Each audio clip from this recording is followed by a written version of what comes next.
This is the face of a lucky dog, one of the survivors of the hell unleashed by Hurricane Dorian as it battered the Bahamas. About 300 and some animals were here at the moment. Felicia is the shelter supervisor who, along with 5 colleagues, tried to keep safe 300 dogs and 100 cats, most of them waiting to be adopted, but some already had families who had been forced to evacuate. The government-run shelters will not allow pets. Elizabeth Barrows, executive director of the Humane Society of Grand Bahamas, trusted this building, built in 2008 with some elevation to avoid floods. And since we didn't flood in the other storms, we really felt we might get some water, but we had no idea we would get the flood that we did.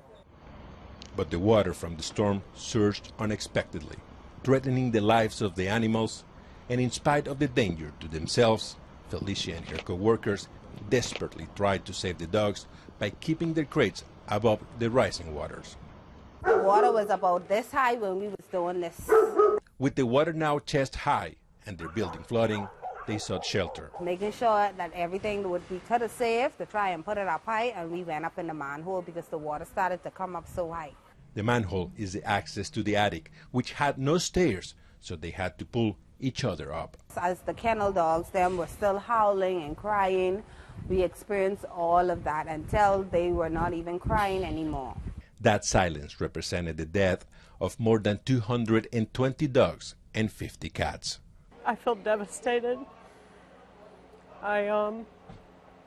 We couldn't have predicted this, but I still feel responsible. My heart is broken for the shelter animals that we lost, and I feel so bad for the people who entrusted their animals to us, and ultimately we couldn't protect them. Dorian also destroyed their medical equipment, food, medicine, and vehicles.